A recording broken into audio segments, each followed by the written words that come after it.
خبردار شادی کرتے وقت خیال رہے کہ جس کا انتخاب کر رہے ہیں، شادی تسکین نفس اور تسکین جنس کا نام نہیں ہے،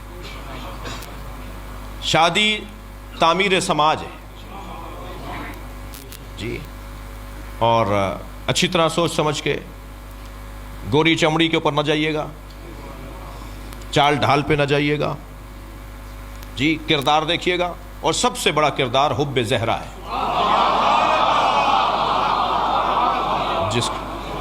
جس کے دل میں اہل بیت کی محبت پہلا معیار یہ ہونا چاہیے. اب اپنے آپ کو تسلی دے رہے تھے مولانا میں شیعہ کر لوں گا، کیا معلوم تمہیں سنی کر دے وہ.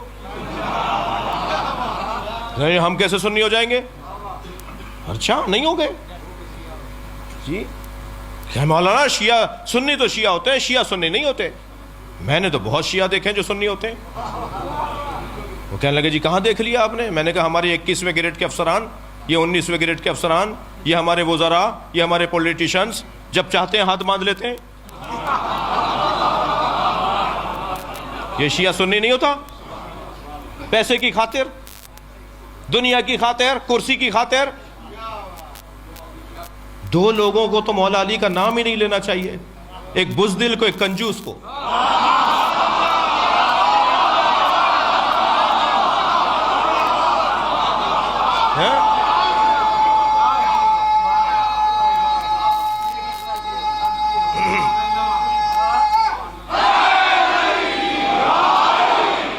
کیا بات ہوئی؟ یہ کیا بات ہوئی؟ پیسے کی خاطر ہاتھ باندھ لیے، کرسی کی خاطر ہاتھ باندھ لیے. مجھے وہ سنی بڑا اچھا لگتا ہے جو لاکھوں شیعوں میں کربلا میں ہاتھ باندھ کے نماز پڑھ رہا ہوتا ہے. واللہ مجھے وہ سنی بڑا پیارا لگتا ہے جو مشہد مقدس میں امام رضا کے حرم میں لاکھوں شیعوں میں ہاتھ باندھ کے نماز پڑھتا ہے. وہ ہاتھ باندھ کر بتاتا ہے کہ میں نے جو دین سمجھا ہے اس پر عمل کر رہا ہوں. اور دوسرا پیغام یہ دیتا ہے شیعوں سے ڈرا نہیں کرو، یہ مارتے نہیں ہیں، اسے کوئی خوف نہیں ہوتا. وہ لاکھوں شیعوں میں ہاتھ باندھ کے نماز پڑھ رہا ہوتا ہے. مجھے وہ سنی بہت اچھا لگتا ہے، مگر وہ شیعہ بہت برا لگتا ہے جو خاندانی شیعہ ہے مگر جی وہ کرسی بچانی ہے. تمہیں کیا پشیمانی ہے مولا علی کا نام لینے سے؟ تم علی الولیہ پڑھ کر پشیمان ہو، نادم ہو؟ دور بدل گیا. وہ دور بھی نہیں تھا، میں اس کا بھی قائل نہیں ہوں. وہ دور بھی نہیں تھا اس طرح کی حرکتوں کا. اچھا جو زیادہ باتیں کرتے ہیں نا کہ تقیہ نہیں کرنا چاہیے، خود جب کسی ایسے منزل پر جاتے ہیں تو یا تو دائیں بائیں ہو جائیں گے یا ہاتھ باندھ لیں گے. فخر کے ساتھ ہاتھ کھولو، تم امام جعفر صادق کے چاہنے والے ہو.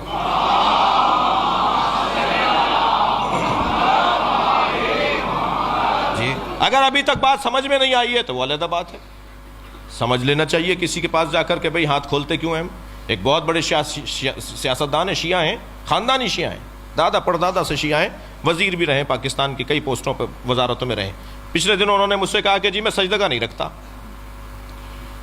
کیونکہ نبی نے خاک پہ سجدہ، کربلا تو نبی کے بعد ہوئی ہے تو نبی نے پھر خاک پہ سجدہ تو نہیں کیا ہوگا، وہ تو کربلا کے بعد خاک آئی ہے.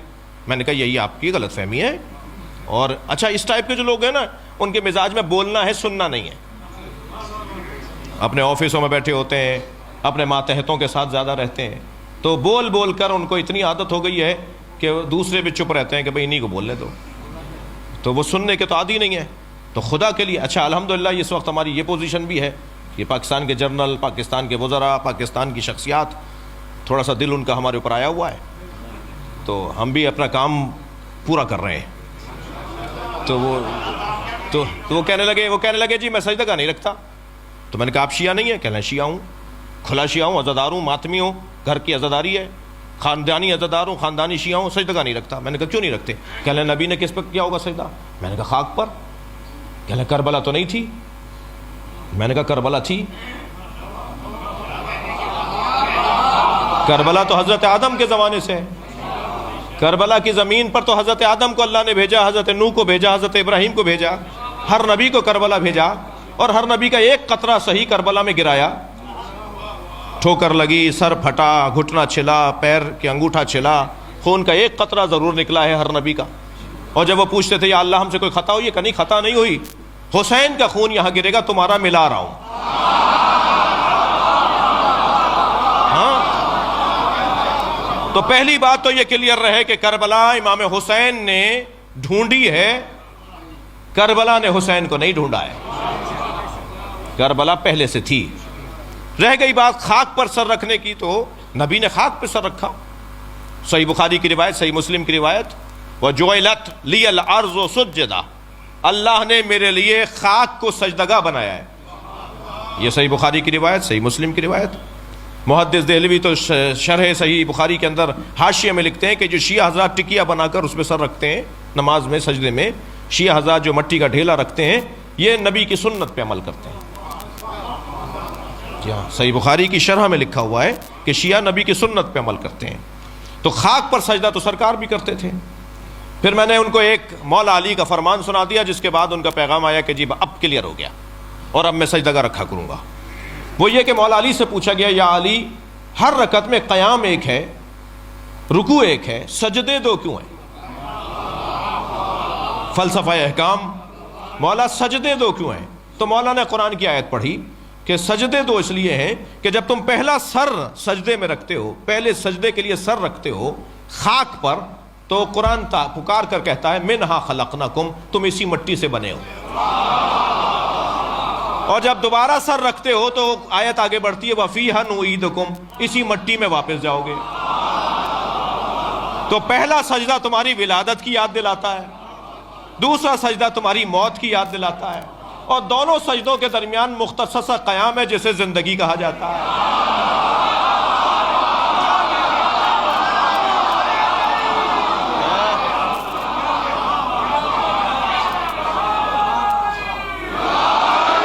بہت عمدہ، بہت بہت شکر گزار ہوں. بس ایک جملہ میرا بھی اس میں، مولا کا فرمان یہاں رک گیا. یہ جو دو سجدوں کے درمیان مختصر قیام ہے، اسے زندگی کہتے ہیں، جو استغفار پر مشتمل ہے. صلوات پڑھیں گے محمد و آل محمد کا.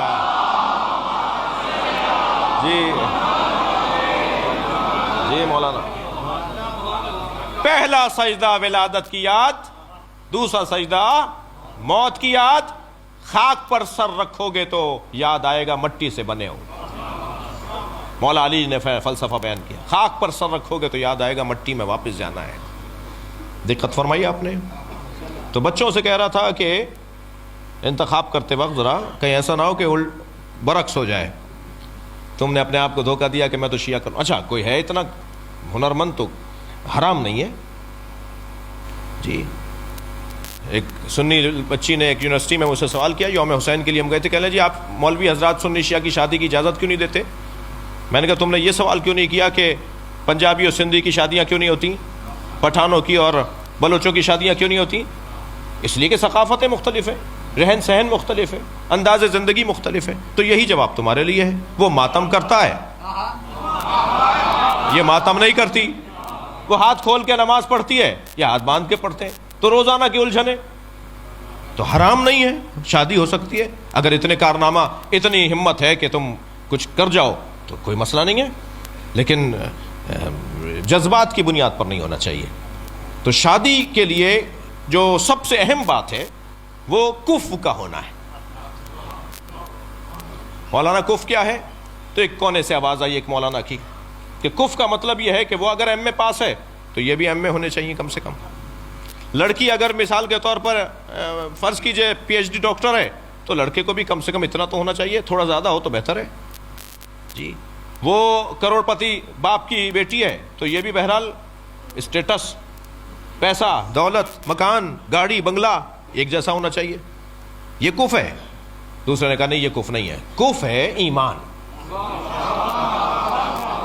دونوں کا ایمان اچھا ہونا چاہیے. تو میں نے مولانا سے کہا مولانا میں آپ سے بہت زیادہ متفق نہیں ہوں. دنیا میں کوئی دو آدمی تو دکھائیے جن کا ایمان ایک جیسا ہو. برابر کے ہے ہی نہیں کوئی. جی پھر تو کسی نبی کا کف نہیں تھا. کسی میں دم ہے کہیں حضرت خدیجہ، حضرت ابو ذر اور حضرت سلمان کا ایمان ایک جیسا نہیں ہے. تو ایمان ایک جیسا کیسے ہوگا؟ تو یہ مجھے اپنے آپ کو سمجھانے کے لیے تو بہت اچھا ہے، قریب تر تو آ گیا ہوں، لیکن یہ آئیڈیل بات نہیں ہے. یہ مثالی بات نہیں ہے. دنیا میں کوئی جوڑا کفر کی بنیاد پر نہیں بنا. بی بی ختیجہ پر میرے ماں باپ قربان، مگر کیا وہ نبی کے برابر تھی؟ کوئی جوڑا دنیا میں برابری کی بنیاد پر نہیں بنا. بہت دیر لگا دی ایک جملے کو کہنے میں. کوئی جوڑا برابری کی بنیاد پر نہیں بڑھا، ایک جوڑا برابری کی بنیاد.